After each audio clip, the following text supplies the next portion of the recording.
Plutonium. With the shutdown and radiation cleanup efforts at the crippled Fukushima nuclear plant expected to last months, if not years, experts are wondering how the disaster will affect the growth of the multi-billion-dollar nuclear power industry around the world.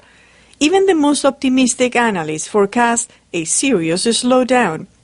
Adrian Hamer is Executive Director of Strategic Programs at the U.S. Nuclear Energy Institute. After the incidents in Japan, nuclear energy is going to continue to move forward, okay? It won't move forward in the same pace in the next 2 or 3 years. In the United States, not a single nuclear power plant has been built in 32 years, not since the 3 Mile Island nuclear plant accident in Pennsylvania in 1979. Public fears of the environmental and public health risk of radioactivity leaks and the rapid development of other clean, renewable sources of energy have kept nuclear energy development in a box. And Fukushima, some experts say, could turn that box into a coffin. Chris Flavin is the president of the World Watch Institute, an environmental watchdog group in Washington. This could well be the end of nuclear expansion worldwide.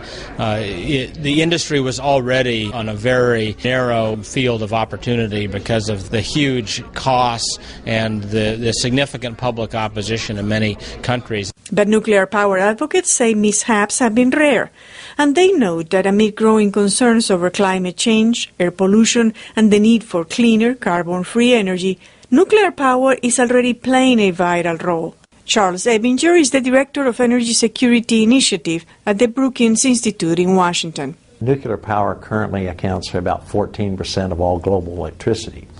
And the simple reality is if we were to forego further nuclear development, in the near term that would place a great burden on additional fossil fuel utilization. One small pellet in the reactor fuel is equivalent to 1 ton of coal.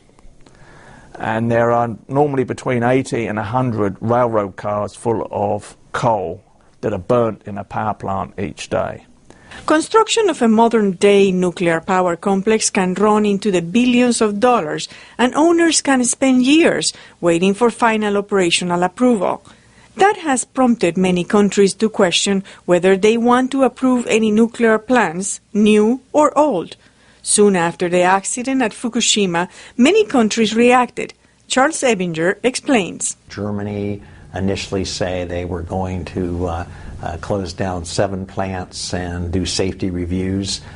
They've now gone further and are calling into question the future of nuclear power, new plants in Germany altogether. Countries like China and India, both facing the problems of air pollution and climate change, are investing heavily in non-fossil fuel energy like solar, wind, and especially nuclear power. In China, which is leading the nuclear renaissance, with about 23 reactors under construction, and plans for 60 or 70 more in the near future, announced too that they were temporarily slowing down to review their safety procedures. When we write the final history of does Fukushima actually become the sort of final chapter of the global nuclear industry, what happens in China will probably be the thing that determines how that story comes out. In the United States, the accident at the 3 Mile Island nuclear plant cast a long shadow over the industry. The federal government's Nuclear Regulatory Commission, or NRC, has been in no hurry to grant new operating licenses. There's only 1 reactor under construction in the United States, despite passage nearly 6 years ago of legislation that gives loan guarantees to the next 4 plants. Now there are 20 plants in the pipeline before the NRC, but they're moving very slowly, and their supporters aren't exactly pushing hard. In the meantime, people still need electricity, and lots of it. According to the International Energy Agency, between now and the year 2050, the global demand for energy will triple, requiring an investment of about $350 trillion in energy infrastructure. How much of a role, if any, nuclear power will play is a question whose answer may lie in the smoldering ruins of the Fukushima